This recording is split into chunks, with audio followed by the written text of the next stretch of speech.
In this edition of Southern Newsweek, Southern nurses joined 30,000 colleagues across the country as they began a 24-hour strike. A free loop bus connecting Dunedin visitor attractions during the school holidays could become permanent. And a group of Ashburton residents have grouped together to improve the town's public image.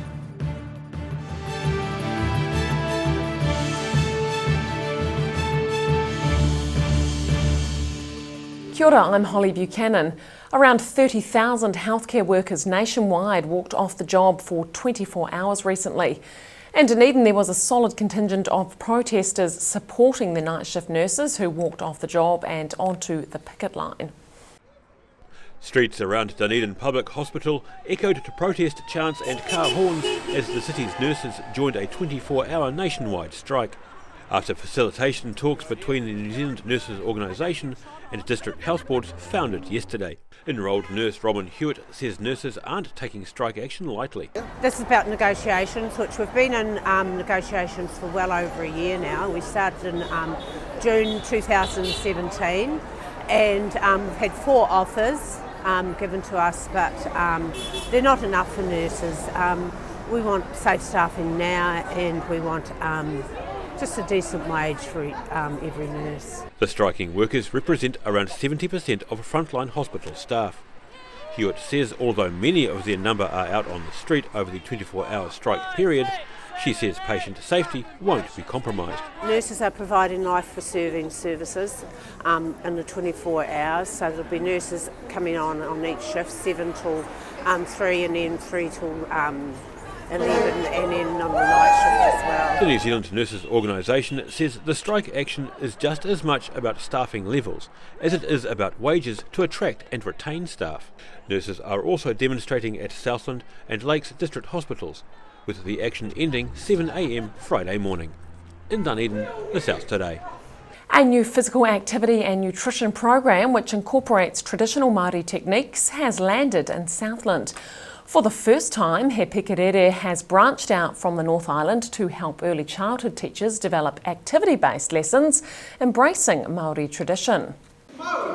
These early childhood teachers have spent 2 days at Murihiku Marae, learning how to incorporate Māori tradition into physical activities for tamariki. He Pikerere utilises Māori whakapapa to teach tamariki physical activity with a more meaningful cultural connection. The He Pikerere kaupapa is about utilising some of the knowledge systems and whakapapa approaches that our ancestors had, and bringing those narrative stories into the world of physical activity and nutrition for our mokopuna in the under 5 sort of environments. So we focused on how those narratives could guide whānau, hapu and iwi into a space where physical activity means more than just sport. He said rather than focusing directly on tamariki, the program will equip teachers with the knowledge to be spread on a wider scale. If it was up to me, I would happily go to every single kohanga puna and early childhood centre to deliver directly to the tamariki. The only thing is, once I leave there, what are they to do after we've left those sort of settings? So it made a lot more sense for us to develop and upskill others to be able to take part in some of the activities that we've created. Head kaiako at Murihiku Kohanga, Amelia Clark, said the program was a way of bringing the lessons back to the cultural roots for tamariki. We're always striving to find ways to incorporate that taha Māori, all those Māori aspects into our everyday teaching anyway, because it's about being more culturally responsive to the children. Having something like this is a good reminder that it doesn't have to be difficult. You can bring it right back to the basics and to the beginning and use what we already know to empower our own teaching and the children. The program was developed by North Island-based agency Toi Tangata, which champions kōpapa Māori-based approaches to health and nutrition. Sharon Rees, The South Today. A free inner-city bus service running through Dunedin's central city recently could be the forerunner to a more permanent service. The Otago Museum is running and paying for a free inner-city bus loop service during the school holidays as a solution to the reduction in car parks near the attraction. All aboard! The Dunedin Heritage Bus Society is providing one of its historic buses for a loop service between a few of the city's visitor attractions. The bus travels from the Dunedin Botanic Garden, past the Otago and Toitu Early Settlers museums, through the Octagon and back past the museum, finishing at the Botanic Garden. Otago Museum Customer Services Manager Teresa Fogarty says that the school holidays are the perfect time to schedule a free loop bus trial. These are traditionally our busiest school holidays, and well, not today, but sometimes we get pretty inclement weather at this time of the year, so it's one of the things that we've been talking to our visitors about. They've been talking about how they have to walk a great deal to get to the museum sometimes, and we're just looking at how we can improve that and what we can do for our visitors to help get them here and home nice and easily. Fogarty says the bus service is a response to a reduction in parking because of the construction of the one-way cycle paths, and an increase in complaints from visitors about the lack of parking. So well, one of the things, we're very supportive of the cycleways. We think it's a great opportunity for people to get out and move around, but it has meant that parking has been affected around here, and I know there are plans in place, but with the school holidays we want to make it a little bit easier. She says they're asking patrons for their thoughts on the free loop bus service and will follow on from there. It's something we wanted to trial, see if it makes a difference. We're taking feedback from visitors to find out. We have the feedback that it is difficult for them to find parking around the museum, so we'll see if this makes any difference to it, and it's something we've been talking to the DCC. If it proves successful, the Otago Museum says they could envisage other attractions in the city, and possibly the Dunedin City Council supporting the service. City Councillor David Benson Pope says, based on talks he's had with other councillors, he believes there's general support for a similar service. In Dunedin, the South Today. Work has begun on a $7 million connection that will eventually link the city and Port Chalmers.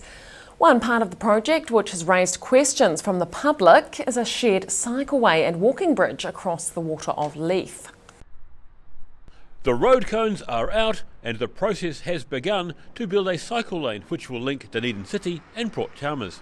As it's day one of the construction, leading hands are studying plans on site, while the diggers are in place, although motionless.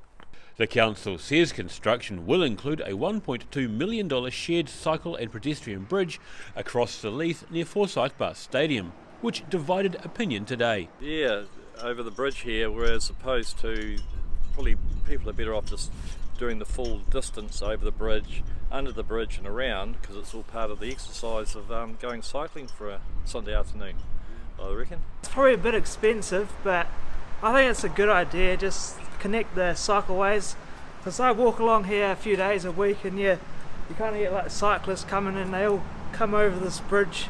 But like, yeah, if they could do something quite cheap, it's a good idea. The $7 million cost of the project will be split between the Dunedin City Council, where it takes place on city roads, and the New Zealand Land Transport Agency, who will pay for the work alongside the state highway network. While the work is taking place, Dunedin's road cone population is quite high, and motorists are asked to slow down around road works and to expect delays. The project is due to be finished by the end of November. In Dunedin, the South Today. And a group of Ashburton residents have banded together to improve the town's public image. Armed with gloves and bags, they hope their cause catches on. Bev Skates doesn't like litter. She thinks it's bad for Ashburton and its image, so she and others are doing something about it. They've formed Litter Free Ashburton, and they meet on the second Monday of the month at the chessboard in the centre of town. The litter used to drive me nuts. I hated it, and it looked awful. It makes the town look untidy, and when we've got all the visitors, particularly on West Street, driving through there and the streets are full of litter, it's not a good look. Armed with litter grabbers, gloves and bags, they set out to collect every bit of litter they can find. For this session, Skates cleared the mess near the West Street side of the Ashburton Rail Overbridge. A team of helpers from DNA Hairdressing tackled the CBD. Skates wants as many people as possible to join the litter gatherers for an hour once a month. In Ashburton, the South Today. After the break on Southern Newsweek, more than 100 children sign up for spy training as part of Kids Fest in Kaiapoi, and the Finance Minister delivers some simple advice to Queenstown: think like you're in Auckland.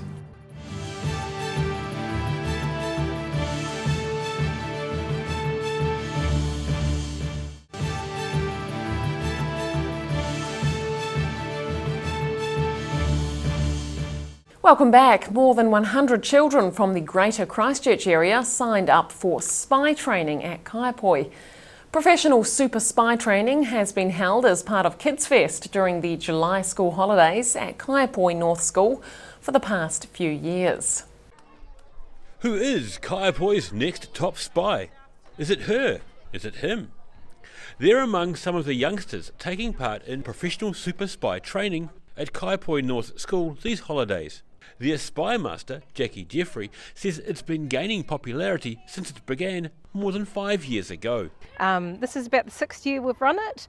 We have about 150 kids that come through over 3 sessions, and they learn everything from, they get an ID badge, they do obstacle courses, they get to time themselves going through a laser maze, Nerf gun training, and then they get to complete a mission. Inside, she lays down the law, guiding these eager cadets who are thirsty to improve their spying abilities.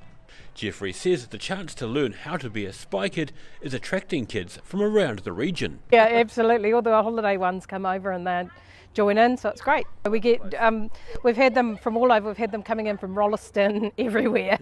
It's been quite mad, really. Children complete a range of activities, including getting their photo taken, coming up with disguises, and getting a super spy code name. Jackie Jeffries says the program has developed over the years it's been running.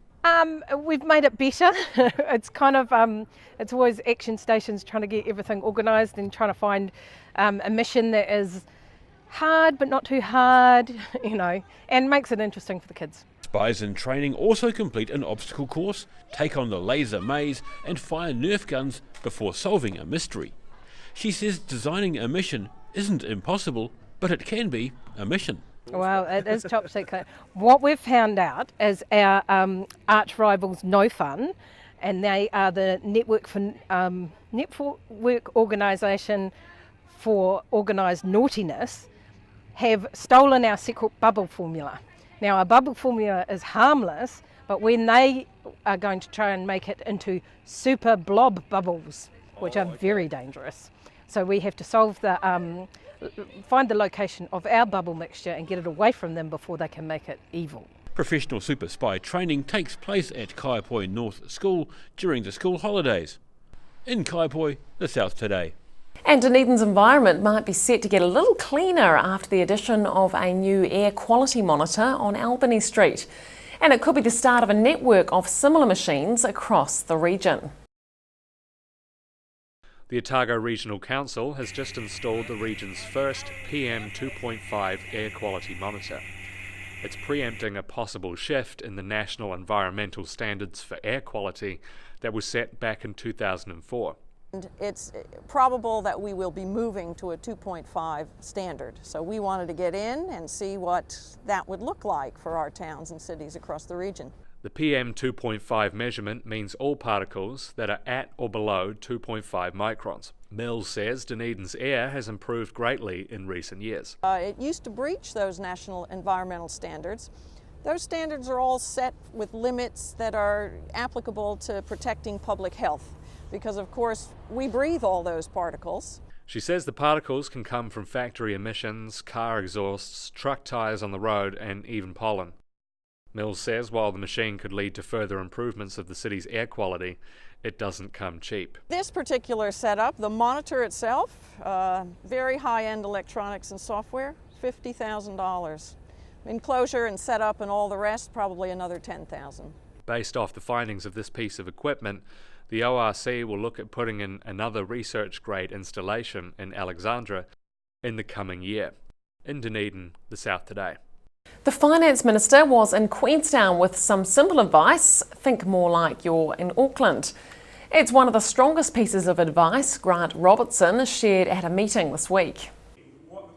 Speaking in Queenstown today, Finance Minister Grant Robertson offers solutions for the growth issues facing Queenstown. The way we need to think about Queenstown is more akin to the way we thought about Auckland than it is to some of the smaller regions of New Zealand, because of the high growth area you are and the kinds of pressures that you face. He addressed residents at 360 Crown Plaza and says despite a slight dip, the economy is growing steadily. So the economy is projected to grow at around about 3% over the next 4 to 5 years. It'll dip a little bit below 3% this year, but over 2019 and 2020, most forecasters are saying that we will achieve around about 3%. Robertson admits it's slightly under where predictions were under the previous government, but says it's the sort of growth that's envied by other countries. In Queenstown, the South Today. Coming up on Southern Newsweek, Queenstown Airport has announced plans to significantly expand its noise boundaries into residential areas. And a young Dunedin co-driver has been given the chance of a lifetime thanks to Rally New Zealand.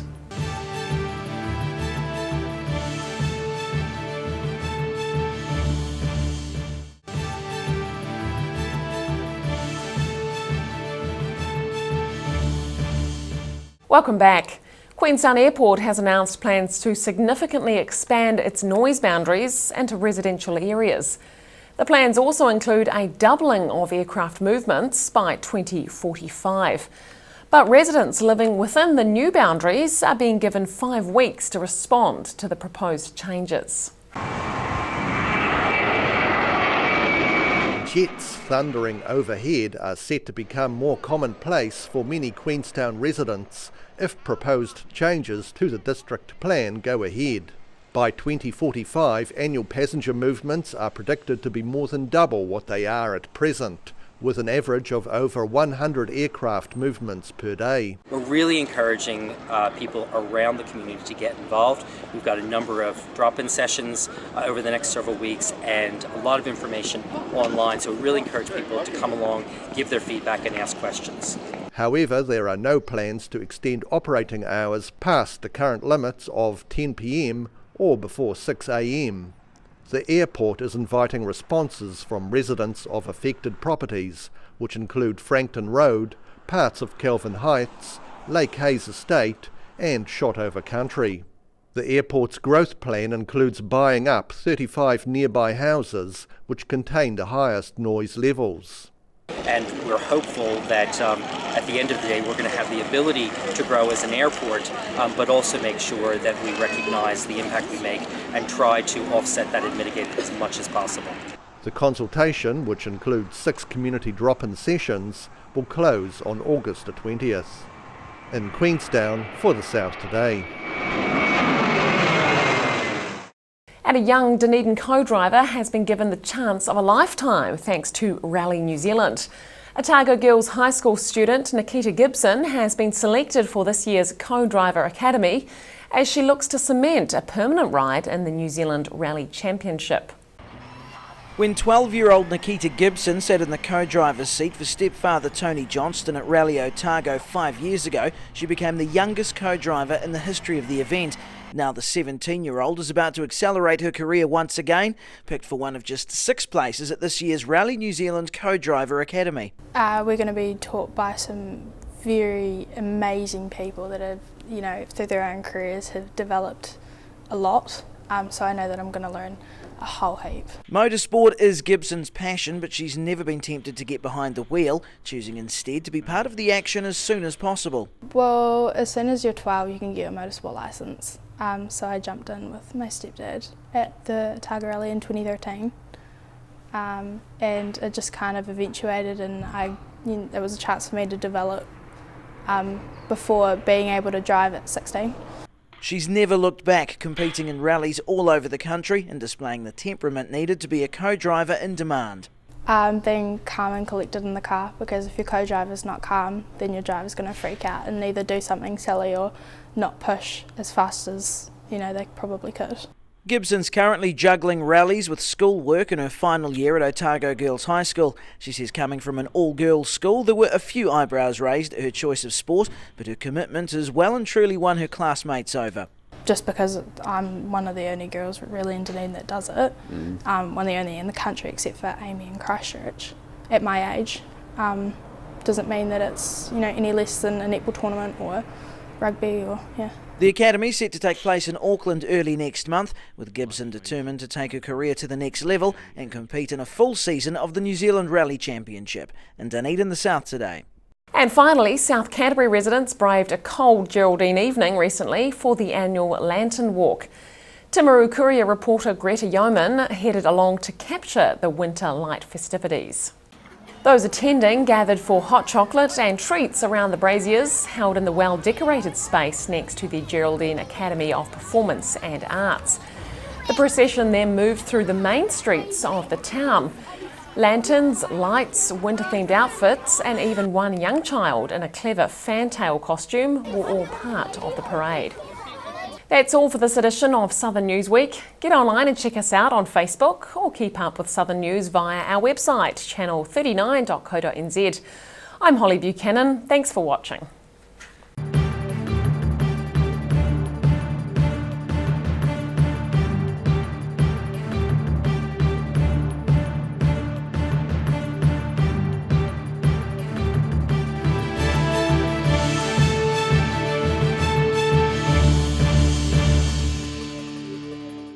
Supporting local content so you can see more of New Zealand on air.